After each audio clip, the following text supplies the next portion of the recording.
Pidya ba? Ba't ganyan ka matulog? Steve, yun. Ba't ganyan ka matulog? Hindi nga, turuan mo nga sa akin paano ako matulog. Ako matulog mo. Ganun. Huwag kang maingay, bestie. Ano ba naman yan? Ingay eh. Hindi ka maingay. Baka ba umiyak daw, iyakin ka eh. Totoo. Ikaw nga, alam ko saan ka pinaanak. Saan? Hindi mo ba alam? Hindi, paano ko alam? Hindi mo pa nga sinasabi.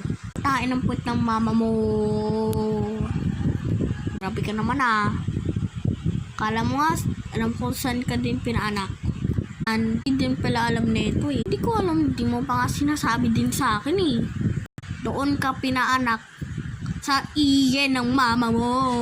Eh, ikaw naman bestie. Kung iiyak, bawal lang iyakin. Naman ako iyakin eh. Akin ka. Iyakin.